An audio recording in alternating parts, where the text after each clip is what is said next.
Hi, I'm Peter Adamson, and you're listening to the History of Philosophy podcast, brought to you with the support of King's College London and the Leverhulme Trust. Online at www.historyofphilosophy.net. Today's episode, Silver Tongues in Golden Mouths, Rhetoric and Ancient Philosophy. It was December 1981, with New Year's Eve just around the corner, and Busy B. Starsky was at the microphone.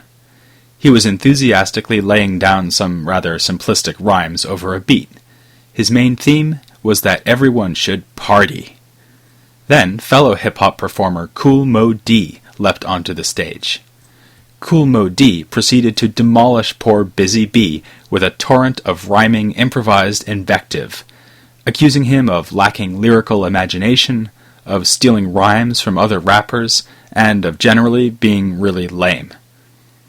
A typical passage, which I quote mostly because of its unusual lack of obscenities, went like this. In a battle like this, you know you'd lose. Between me and you, who do you think they'll choose? Well, if you think it's you, I got bad news, 'cause when you hear your name, you're going to hear some booze. Okay, it's not T.S. Eliot, but Kool Moe Dee's tongue was quick and poisonous enough to make this a legendary humiliation for Busy B, and a pioneering moment in the development of freestyling battle rap, in which MCs throw rhymed insults at one another. As Kool Moe Dee put it on one of his albums, he considered rapping as a competitive sport. In the ancient world, too, there were performers who competed at improvised verbal pyrotechnics. They did not rap to a beat, but they could help defendants beat a rap. They were rhetoricians, and they were at home in the law courts, as well as legislative bodies, or even before the emperor himself. The art of public persuasion already played a role in classical Greek philosophy, Plato contending with the sophists, and Aristotle devoting a treatise to rhetoric. But it also helped to shape the philosophical scene in late antiquity. And no wonder. Rhetoric was part of the standard educational curriculum for the young men, and occasionally women, who might go on to learn and write about philosophy. If your parents could afford to educate you at all, you would be packed off at an early age to learn to read and write. Many did not progress beyond this stage of basic literacy. Those who did would study grammar to become properly lettered. The Greek word grammata, in fact, means letters, or the alphabet. For the ancients, this discipline included what we think of as grammar, but much more besides. It meant learning to appreciate the classics of Greek or Latin literature. Young students would be taught to read aloud properly with poetic meter, about the historical allusions and difficult vocabulary used by Homer and other authors, about etymology, and so on. Again, some students would stop there, but those who progressed would study rhetoric. Studying grammar and then rhetoric, especially with the right teachers, was a way to climb the social ladder. Students paid handsomely to learn from well-respected and influential masters, who reciprocated by greasing the wheels of power to their students' advantage. Having learned at the feet of an outstanding teacher was a status symbol, even if one didn't exploit the connection for direct favors. In towns like Athens, which retained a reputation as centers of learning, teachers of rhetoric could draw well-paying students from all over the Roman world. An outstanding witness to the place of rhetoric in the educational affairs of the Roman Empire is Marcus Fabius Quintilianus, known to you and me as Quintilian. Born in 35 AD, he was a rough contemporary of Seneca, and in fact both men hailed from Spain in the western reaches of the empire. Quintilian came to Rome, where eventually in 88 AD he was appointed holder of the chair of Latin rhetoric, established by the Emperor Vespasian. This chair was not unique. In a previous episode, I mentioned the chairs of philosophy established at Athens by Marcus Aurelius, and he also created chairs of rhetoric there. Such prestigious posts brought wealth and political influence. Quintilian profited greatly from his silver tongue, rising to the rank of consul under Domitian. But he did not present rhetoric as a pathway to wealth and power. Rather, he saw education as a path to moral excellence. A teacher of rhetoric needs not just mastery of his art, but also mastery of his self, a paragon not only of persuasion, but also of virtue. Quintilian's enormous treatise Institutio Oratoria would become a classic treatment on both rhetoric and educational theory for later generations, down to the Renaissance. In the 14th century, the Italian humanist Petrarch wrote a letter to the long-dead Quintilian. It is not recorded whether Quintilian wrote back, but given his way with words, you wouldn't put it past him. Of course, most of Quintilian's Institutio deals with rhetoric itself, how to assemble material for a persuasive speech, the art of memory, indispensable to those living before the age of the teleprompter, the use of gesture, correct pronunciation, and so on. But, tellingly, it begins with 2 books on the education of the youngsters who are to grow into perfect orators. He starts at the beginning, giving advice even on the selection of nurses for babes in arms, like a modern writer explaining how to improve a newborn child's chances of getting into a top university. Regarding grammar, he defends the practice of packing young men off to public school, where they can test themselves against their peers and be given public praise or corrective abuse. Marcus Aurelius would disagree. In his Meditations, he expresses gratitude that he was homeschooled. Quintilian and Marcus share something else, though, a deep debt to the Greeks. Marcus actually wrote in Greek, and though Quintilian didn't go that far, his discussions of grammar and rhetoric show the extensive influence of Greek authors. He even draws on the great Stoic Chrysippus' lost work on pedagogy. Still, Quintilian speaks in terms of a canon of literary classics in Latin, featuring such authors as Livy and, above all, Cicero. Cicero, too, had written instructional works on rhetoric, and his style was seen by Quintilian as the best model for young men to learn to imitate. When Quintilian speaks about solecisms, or the inappropriate use of foreign words, he bends over backwards to explain away passages where Cicero seems guilty of such lapses. Quintilian's own educational theory is rather appealing. He does want the student to learn by imitation, but only in order to achieve independence, like a bird leaving the nest. Ultimately, the teacher's goal is that the student should need no further teaching. The type of education envisioned by Quintilian was remarkably durable throughout late antiquity. As emperors rose and fell, as barbarians invaded and were repulsed, or not, the children of the well-heeled and the upwardly mobile were put through their paces by grammarians and rhetoricians. 300 years after the time of Quintilian, Augustine speaks of his father scraping together money to send him for a first-rate education in Carthage. There he received a training in rhetoric, as is evident on every page of his voluminous writings. What students learned was not only a set of skills, but a set of cultural references, which identified them as members of the educated classes. Then, as today, education could involve not only intellectual and ethical formation, but also religious belief. After all, you can't read Homer carefully without thinking about the traditional Greek gods. Thus, education became a weapon in the culture war between paganism and Christianity, something we'll examine in future episodes. Nonetheless, the curriculum remained remarkably stable through the transition from paganism to Christianity. Because grammar, rhetoric, and philosophy belonged to the same educational culture, it was inevitable that these disciplines would influence one another. Besides, grammar and rhetoric raise many philosophical issues. Perhaps that's clearer in the case of rhetoric. Its aim of instilling belief brings it into close contact with epistemology, the branch of philosophy that deals with justification and knowledge. It's no accident that when Plato wants an example of a group of people who believe something true without knowing it, he gives the case of a jury persuaded to convict a genuinely guilty man. Less obvious at first glance is the connection between grammar and philosophy. But, given that we express our knowledge of the world in language, philosophers have always suspected that understanding language helps us understand the world. For instance, ancient authors compared Aristotle's idea of a species, like giraffe, to the grammarian's common noun.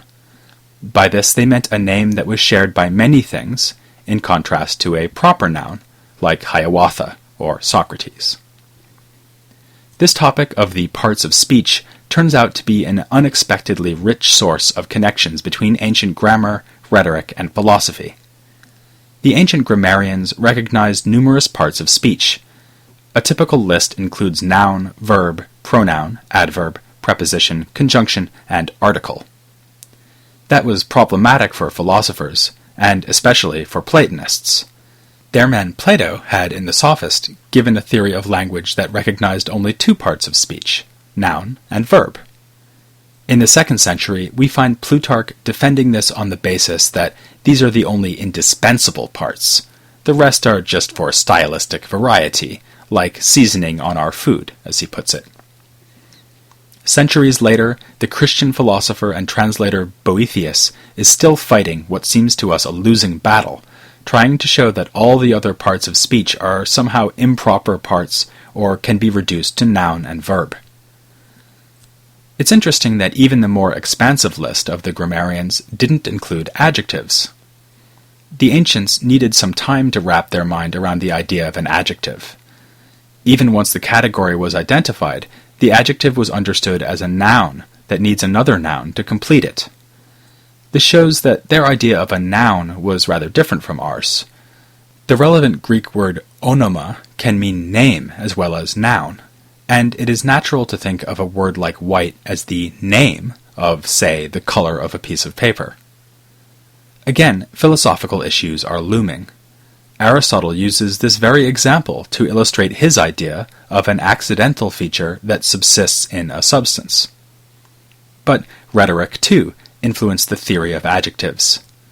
It seems that the adjective, sometimes called a quality or epithet, was made a distinct grammatical category in part to account for the terms of praise and blame that rhetoricians practiced applying in their speeches. One Latin grammatical text tells us that a so-called epithet is simply a word used to praise or censure someone in terms of their soul, body, or their external circumstances. Not coincidentally, that threefold distinction of soul, body, and externals itself comes from Platonist discussions of the virtues. It's no wonder that Plato and Platonism keep coming up in discussions of grammar and rhetoric. Plato was, after all, a literary classic. He was widely praised as a great stylist of Attic Greek, a dialect that was fetishized in the imperial age, when the great rhetorician Aelius Aristides could praise Attic as the only type of Greek that possesses both dignity and charm. Philosophers like Plutarch followed suit, cultivating an interest in antique Attic vocabulary and style. Even the Dr. Galen, also in the 2nd century, wrote philological works on the differences between Greek dialects. Previously, I've explained the victory of Platonism over the Hellenistic schools by mentioning how Platonism co-opted those schools and lent itself to religious belief. But another significant factor was that well-educated people considered Plato to be part of their canon. For the Romans, just as for us, effortlessly quoting authors like Homer or Plato was a way to establish one's breeding and refinement. A standard technique was to allude to what was already ancient Greek literature, but without identifying the source. The reader is flattered by the assumption that they too are in the know. Another way to prove one's refinement was to go hear philosophers lecture. Hypocritical or superficial devotion to philosophy became an obvious target of satire. The star example is Lucian, a rhetorician of the 2nd century AD who wrote stinging parodies of the philosophy of his day. In his work The Nigrinus, a philosophical tourist waxes enthusiastic about his recent visit abroad, where he sat at the feet of a Platonist master. The comedy comes in part from the fact that the tourist's philosophical adventure has left his character entirely unchanged. For him, philosophy is nothing but an exquisite performance. It makes no demands on him to become more virtuous. Here, Lucian has put his finger on a sore spot. Cultivated Romans studied Greek literature in the context of an education that included philosophy. But when philosophy threatened to subvert the values of this cultivated elite, they were unmoved. Many an aristocrat swooned at stylish speeches showing that money and reputation are valueless, and then returned to the forum in search of wealth and fame. All these trends culminated at the high point of the Roman Empire, from the 1st century to the early 3rd century AD. It was an age of sophists. The word sophist is familiar to us from 5th century BC Athens, but it re-emerged in 3rd century AD Athens, where a man named Philostratus devised the expression second sophistic to describe the movement covered in his treatise The Lives of the Sophists. The rehabilitation of the term sophist signified the rehabilitation of eloquence for its own sake. In this period, rhetoricians devised showpiece speeches about historical topics, just as the sophists of classical antiquity had done. Gorgias had written a speech in defense of Helen. The great sophist Dio of Prusa went him one better with a speech proving that, whatever Homer might say, Troy was never sacked in the Trojan War. This man Dio was also called Chrysostom, meaning golden mouth. Like modern-day hip-hop artists, sophists like Dio could wield the silver tongues in their golden mouths, without preparation, speaking extemporaneously, often on a topic given to them by the audience. Ever ready to mock his peers, the satirist Lucian found humor in the reliance of rhetoricians on pre-prepared tropes, exaggerated gestures, and dramatic facial expressions. But hey, it worked. Ancient sources tell us of rhetoricians so admired that their adherents affected the same style of clothing, or could be induced to violent weeping by the mere mention of the orator's name. The second sophistic is now taken seriously by classicists and historians, but it used to be seen as a sign of the decadence of the empire. Some contemporaries tended to agree. We already find Seneca in the 1st century complaining about those who value style over substance, and in the 2nd century, the heyday of the second sophistic, Plutarch is banging the same drum. Such serious-minded men were bound to be exasperated by the self-conscious playfulness of rhetoric in this period. My favorite example comes from somewhat later in antiquity. Before he became a bishop, the 4th to 5th century author Synesius wrote a treatise in praise of baldness. On behalf of the follically challenged, I extend my thanks to him.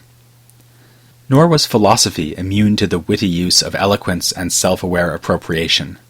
The sophists loved to rework themes from Plato, producing pastiches or retellings of the Ring of Gyges story from the Republic, or the speeches on love in the Symposium.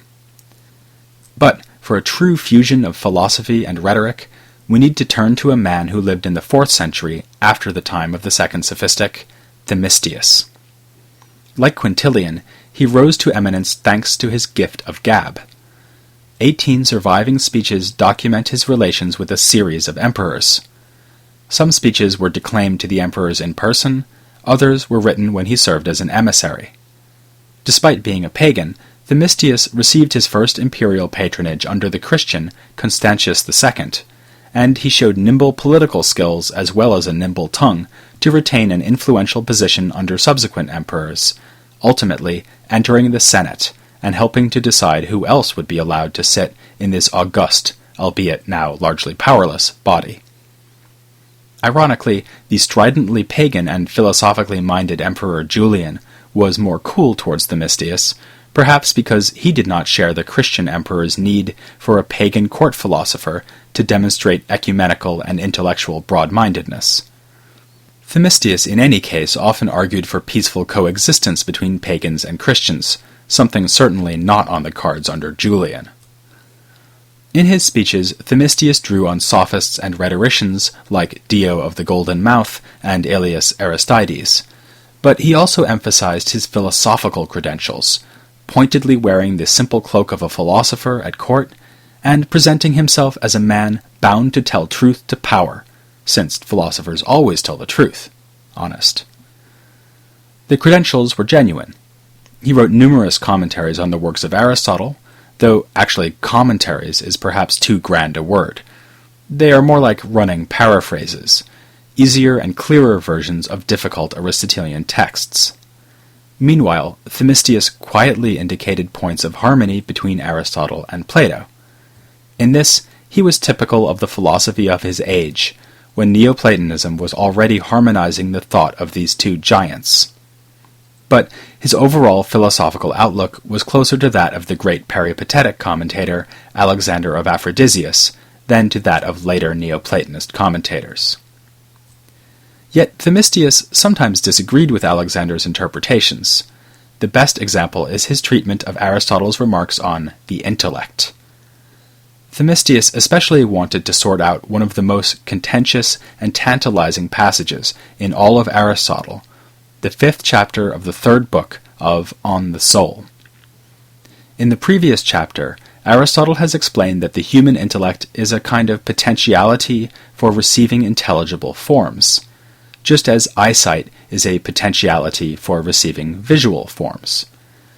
Now, in chapter 5, Aristotle says that if there is potential intellect, there must also be an intellect that is always actual. This will be, as he says, a maker intellect, which is comparable to light and always thinking. This intellect alone is separate and eternal. The chapter has always fascinated and frustrated in equal measure. The only thing that is clear about the passage is that it's very important. Down to the present day, there is no real agreement about the identity of the maker intellect Aristotle is describing. In at least one work, Alexander argued that it should be identified with God himself, given that God is always thinking, separate, and eternal. But Themistius was convinced that Aristotle must be describing an aspect of the human mind. For him, the universal maker intellect is, as he puts it, what it is to be me. It facilitates the inception of my thoughts, which are actual forms in my mind, just as light makes it possible to see visible objects. The choice between these two interpretations is one of far-reaching importance. On Alexander's view, it looks as if the human mind is just another power belonging to the embodied person. There is little reason to expect that we will survive the death of our bodies. For Themistius, though, we each are above all to be identified with the maker intellect. When Aristotle says that this is eternal, he is promising us a shared immortality. Themistius attained another kind of immortality too, because his paraphrases of Aristotle were valued for many centuries. His rhetorical gifts were likewise cherished. The Christian theologian Gregory Nazianzus called him the king of words. In his own day, as we've seen, even emperors found it politically expedient to have a man of his pedigree around. A surviving letter from Constantius to Themistius shows how keen the emperor was to present himself as a guardian of philosophy and the classical heritage more generally. But speeches and court intellectuals could only take an emperor so far. What they really needed was evidence of divine favor. A crushing military victory was always helpful, but failing that, the closest thing to a divine vote of confidence was often found in astrology. Emperors kept astrologers at court to help them make decisions, and had their horoscopes published because of the widespread ancient belief that the stars signified the will of the gods. What does this have to do with philosophy? For now, heaven only knows, but the signs are good that we'll find out next time, when we look at astronomy and astrology on the history of philosophy, without any gaps.